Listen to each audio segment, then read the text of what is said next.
Hello, welcome to Quackalope. Thank you for being here. Today we're talking about 10 games you should play with the people you love to hate.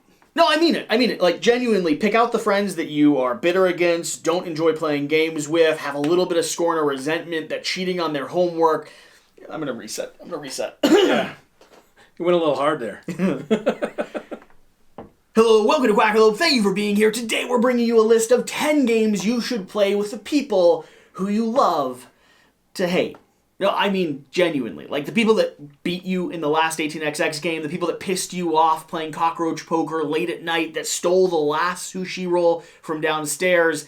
That was me tonight, by the way. It was very frustrating. Spilled your ice cream cone, kicked your dog, whatever the case. These are the games that'll give you a chance to really stick it to them and get them back. This is West, and he loves to hate people. I do. I really enjoy sticking it to people. My favorite pastime is actually finding ways to be brutal in board games and make people cry.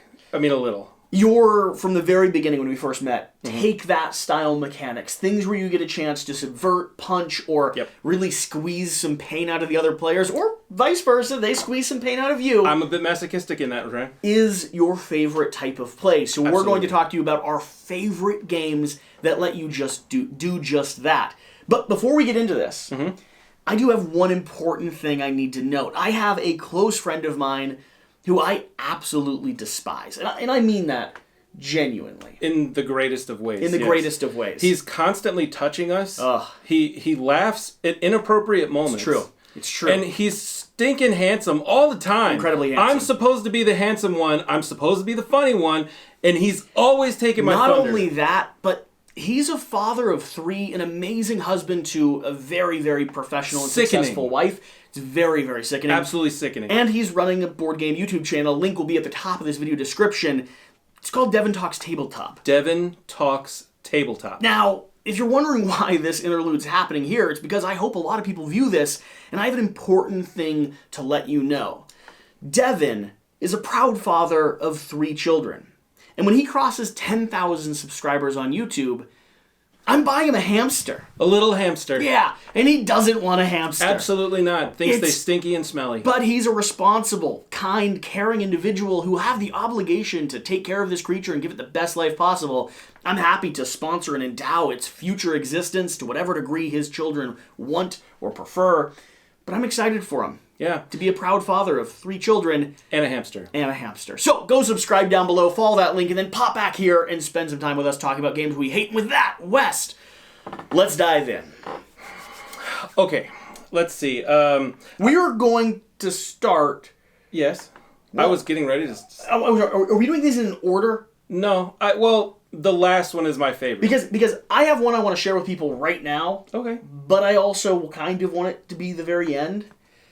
I'm gonna shift some things around, but I have to. I just spent an entire week playing this, and I have to. Without me. I have to. You were supposed to be here this week. I was supposed to be here this week. That's why you hate me. Is Moonrakers from Ivy Studios. This is a game all about negotiation. It's a deck-building negotiation game where you're doing your best to go on various missions, play out a series of cards that trigger events, allow you to accomplish different objectives, and all the time you're working to either team up with... Yeah, I was about to say, this is a game where you're supposed to love one another and take care of each other and go on missions so that you can absolutely help people. You're bargaining the rewards that the missions give you. You need their help to go on missions, but you always want to cut as much out of the pie as you can.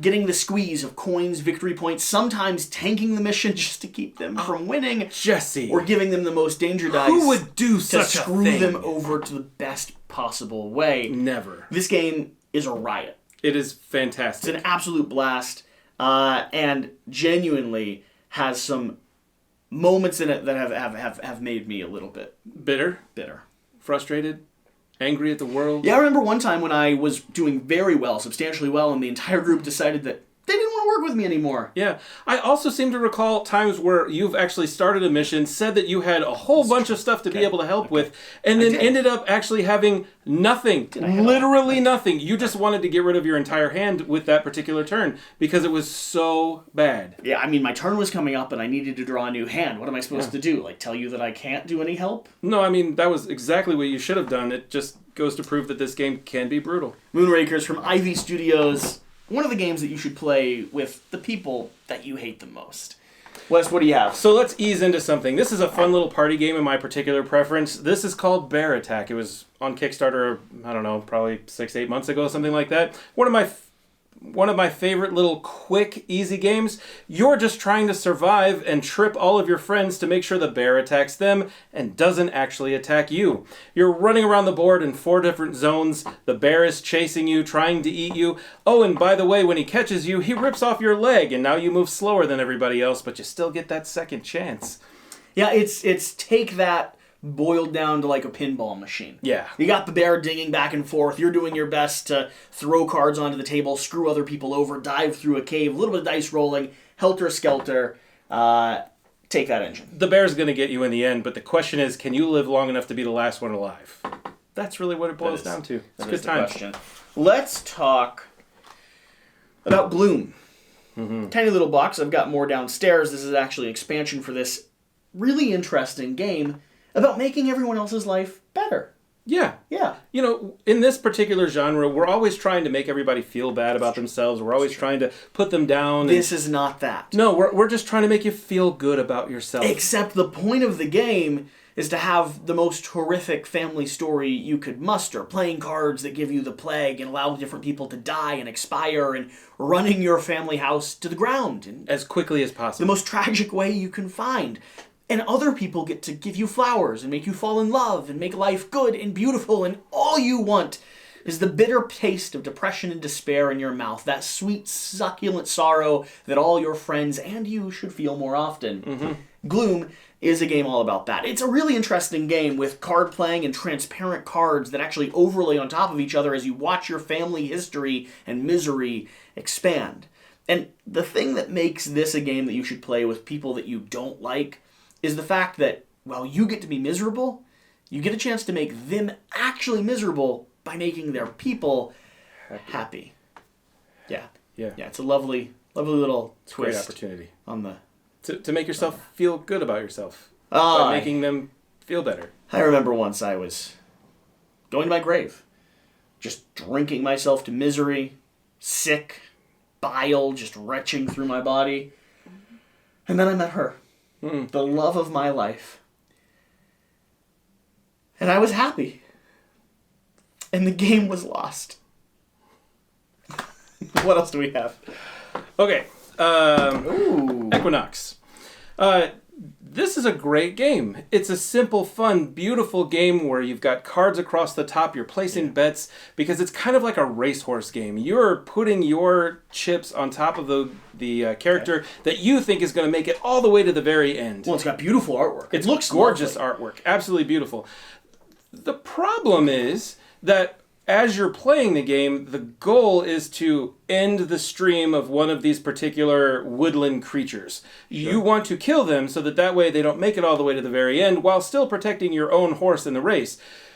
You're basically trying to screw all of the other animals in the forest out of whatever win scenario that they possibly have, and you're hoping that you can figure out where all the bets are for your friends that are playing and end that route as quickly as possible. This is a fascinating game because it's lovely and full of punchy abilities, but the abilities that you use are to directly get in the way of your other players and their strategy. Yeah. You'll find that you're playing down cards and ending streams, ending bets that people are making, or people who've heavily invested in a single racehorse, and you cut them out of the corner. Just knock it nix off them right out of the somewhere very beginning. down the line. Yeah. Lots of tactical play here, but definitely moments where people will stand up, look at the board, and go, I hate you. I cannot believe you just did that. How? How did you know? I might genuinely eat your apple pie. Yeah. It's a lot of fun for that particular reason. Fire Tower.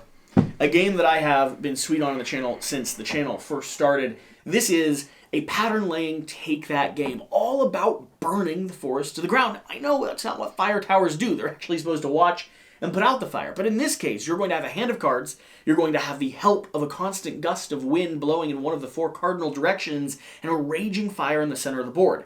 And your objective is simple. Play cards, either barriers that block the fire, water that put out the fire, or wind and gusts of fire that help expand and explode it across the field.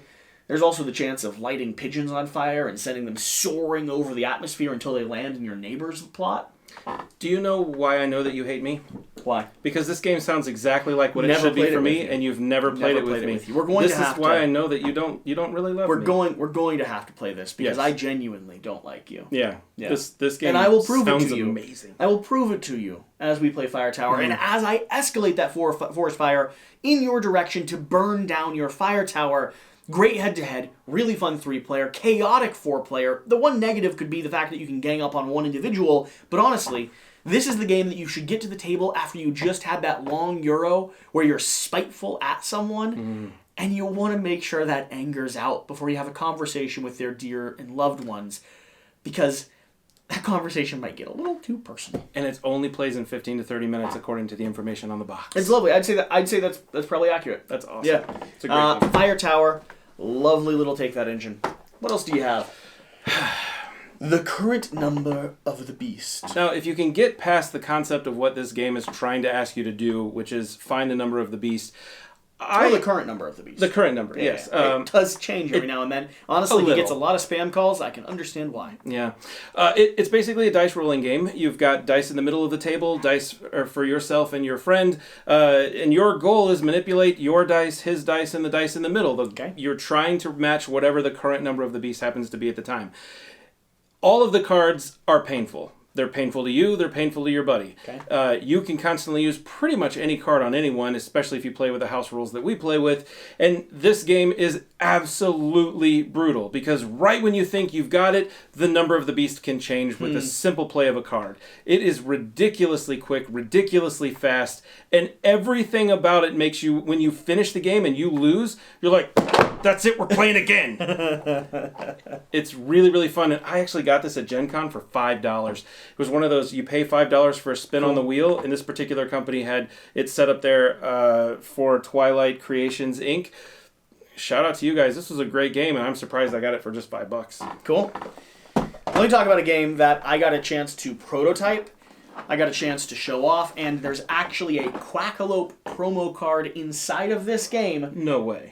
Did you not know that? I didn't know that. Did you not know that? I didn't. It was upside down. It was upside which is down. a good start. I mean, Yeah. Let me see here. Let me see if I can find it quickly and easily enough. The production quality on this, by the way, is absolutely glorious. Double layer player boards is very nice. Look The at miniatures this. are really nice. Look at this. This was from a first-time publishing company, and this is called Mission Catastrophe. It's basically everything that I wished Nemesis was, built into an absolutely incredible game. these little guys. The point of Mission Catastrophe is that you have asteroids speeding towards a, slowly cascadingly failing ship. And the object of your game is to... Which card is it going to be? I'll give you half the stack. Look for the Quackalope. Looking for the Quackalope. The object of your game is going to be to run around the ship, grab the supplies you need, activate the right sensor in the right escape pod so that you can hop in and skyrocket off of this, failing planet. How cool is that? That is really cool. How cool is that? If you got a Kickstarter copy of this,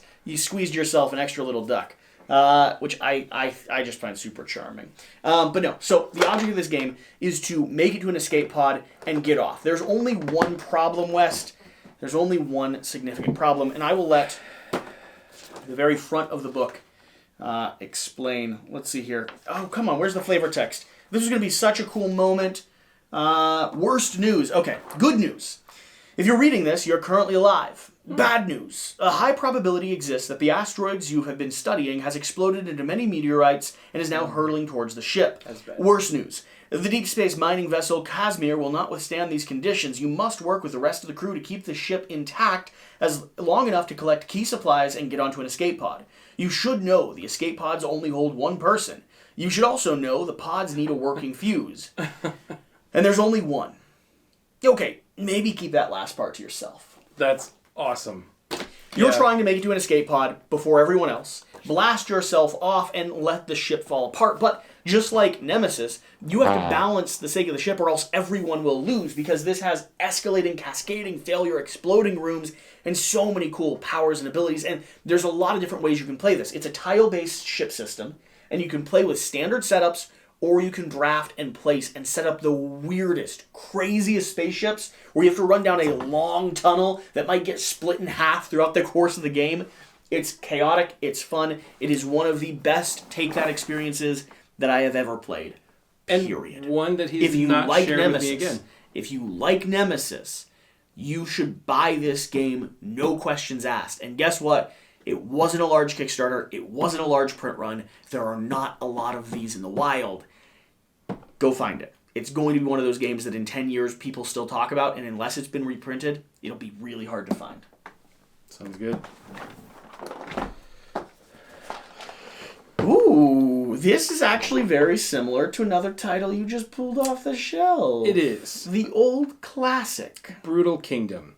So, this isn't with the original version, basically, of Equinox, right? Except with this particular one, you're going around in a circle and you're just playing one card on top of another, but every single card has actions based around it that other people are trying to play against. You are literally trying to kill the other person as they're playing the next card. There are assassins, there are kings and queens and bishops, and everything has a different power and ability that makes this game really, really brutal. Each action that you take is a very well thought out plan of trying to screw the other people that are at the table. There is no action that's just good for you. It is literally, I'm trying to make sure everyone around me is having a bad day. Yeah, I mean, that's the main goal. This is Matt from DC, one of the older people on the channel. This was one of his favorite kind of grail take that screw games. It's a party game. It's lightweight, simple to play, but absolutely excellent. It is 100% excellent. It says 30 minutes. I'm pretty sure every game I ever played was 20 minutes or less. Yeah. But it is a very brutal 20 minutes. Nice. Very brutal. Nice. Another game that I finish and think to myself, oh, I desperately want to play that again. Because I hate you so much. Let's talk about a title called Cosmic Frog. And I will acknowledge my copy is unopened, because I played this multiple times with other people, including my roommate at the time who had his own copy. Loved the game and just wanted to make sure I always would have one in my collection. This is a game about galactic debris-eating frogs that form galaxies inside their bellies, regurgitate them into the ether, and really bring planets back to life. It's hyper-thematic and highly take that. You see, you're working on this modular tile board, consuming the earth in big swallows moving down into your stomach. And you have to then make it back to your den and regurgitate those all back up in order, because it's a pattern game and the way you put them in matters, all back into order to compress them into the cosmic world that is out here. But as you're moving around trying to swallow these mounds of dirt, other frogs can come up and literally punch you in the frickin' gut, regurgitating your stuff into their gullet by doing so, right? Forcing it out of your mouth and into their system. They could throw you into the ether, sending you into the nether of non-existence and making you crawl your way back to the planet that you exist on. Or they could also just start shattering the earth underneath you, leaving you floating out in space and driving the end game condition. Probably one of the more complex games here on the list. Not necessarily an accessible party style game, but wow, is this game, it's absolutely fantastic. It's weird, it's wacky, it's thematic, it's strategic, and it's mean. It's mean to the teeth. And I mean that as a guy that owns a dog that threw up on him this morning. Yes, it's pretty brutal when you're having a nightmare and you wake up and the dog is literally vomiting on top of you. I had a bad dream this morning. I woke up and within 3 seconds of waking up, my dog threw up on top of me. It's probably because you haven't shared enough of these games with your good buddy West. You really feel left out, frankly. And this game's meaner than that. Yeah. Ooh. This is probably one of my favorite new games that has recently Veiled Fate. Oh my gosh. From the creators of Moonrakers. Oh, Moonrakers, yeah, Ivy Studios. They've really hit 2 major home runs right away. This game, there's a video coming out soon. There's a video coming out soon of a gameplay, a 6-player gameplay of this that you should have been part of. Without me again. That you literally said you had to stay again. Far away from me because you couldn't be trusted to come visit. I think that gameplay, and you need to go check out that gameplay whenever it's live, that gameplay on this channel is probably the single best moment I have had. It's probably top 3 for board games, period, and single best for a take that game I've ever experienced. So if you don't know enough about Veiled Fate, let's explain what it is. Go ahead, let them know. Basically, you just let them know. You're basically a god. Don't tell them. And you're working with Go demigods. It's another race style mechanic. You've got demigods, but the key is you don't know who everybody else is pushing as their champion, and you have a secret champion of your own. You're pushing people around the board, trying to get them to move to different areas, doing different quests along the way. And the best part about it is you have your own piece that you are pushing as quickly as possible, and no one knows who that is. Or maybe they know who it is because you're making them think it's somebody else. I think that this is probably one of the most interesting versions of hidden movement and brutal tactic games that you can possibly come up with. And the best part about this game, the secret... Actually, you know what the worst part about the game is? Sure, tell me. The absolute worst part about the game is that your friends who you've messed with this entire round and have literally... taken the wind out of their sails are going to turn around and say, let's play that again. I'm gonna do better this time. Here's an interesting thing that you haven't had a chance to experience yet, West. We usually play this 3-player, 4-player. I played 4-player. Everyone has their own hidden role. Right. However, if you make it up to 6-player and above, everyone's working on a team. It takes the nature of a hidden role game now makes it a hidden role game that involves other people around the table, so you no longer have perfect information about yourself or your character. You're trying to figure out who's bluffing with your character, who's moving their character, which people are teammates, who's working with you because you need them to help you to actually secure the victory. So you don't even know who your teammate is. You have no idea. Oh, that's even better. And the best part, if you get to 7 players, one person is floating on their own. Oh, man.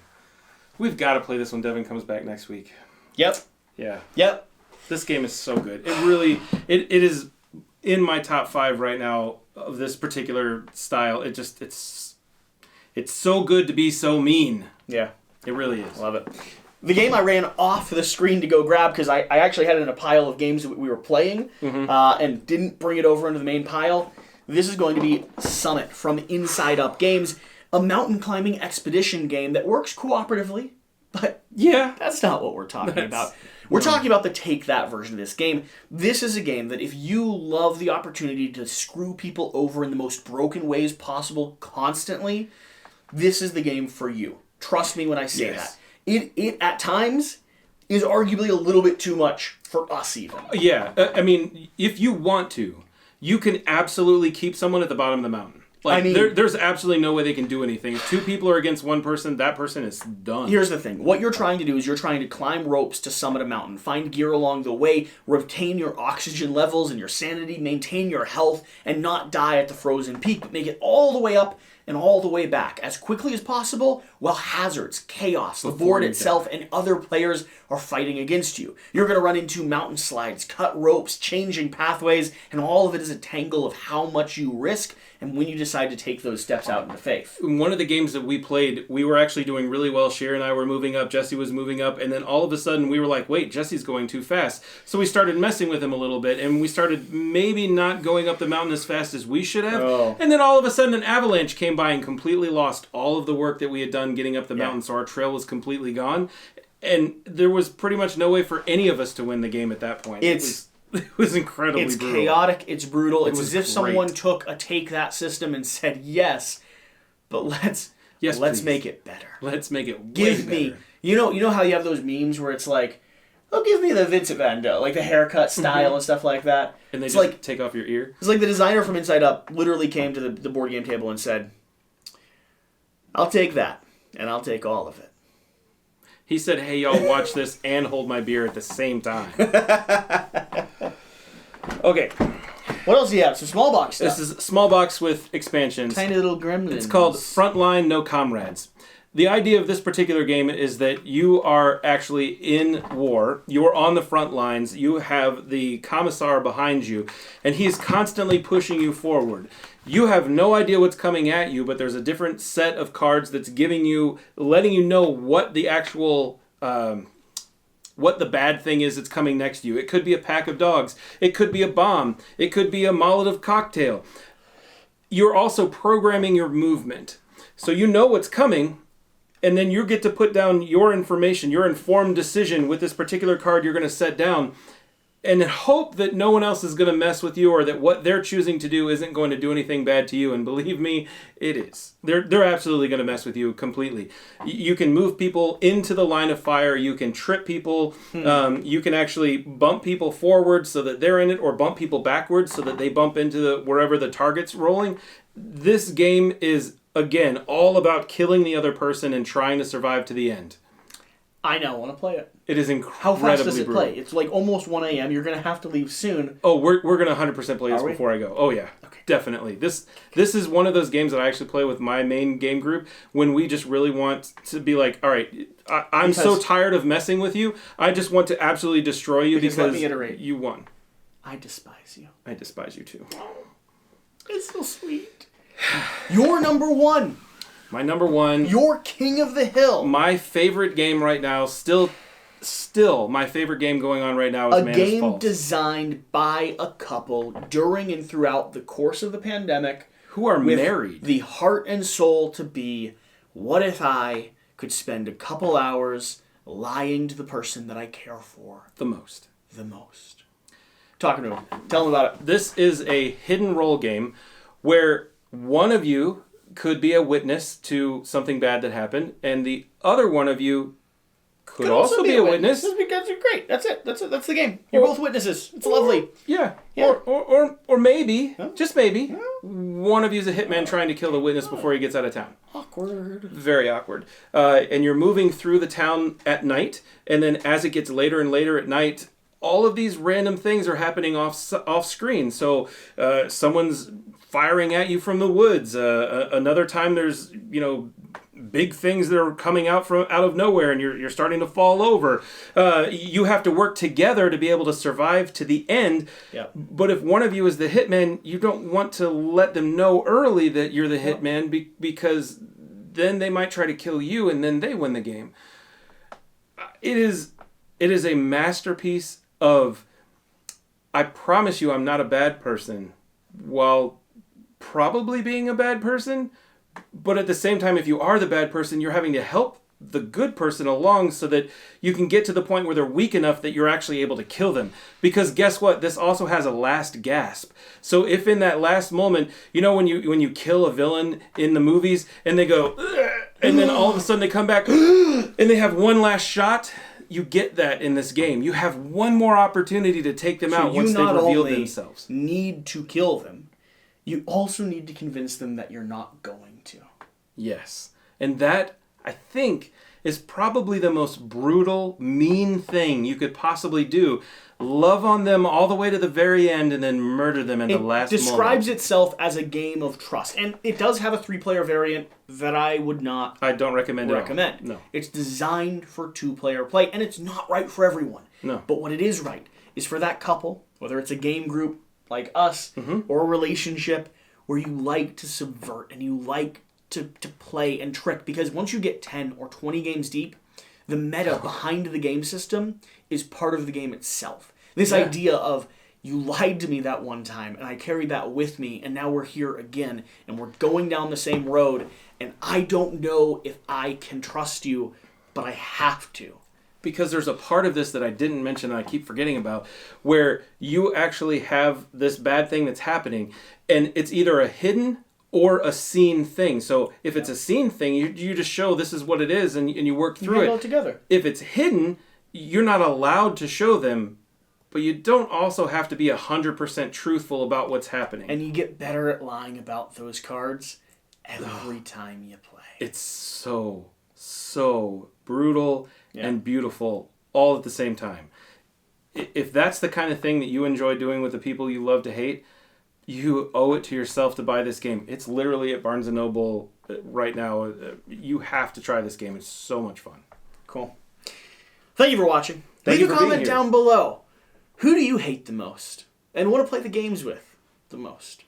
I'd love to hear. And what other games do you have in your collection that stand out as games you should only play with your enemies? Please let me know more games so I can find them and play them, because I love this style of game. It's so much fun. And don't forget about that adorable little hamster that I'm giving to a man that I genuinely Love to hate. cannot stand.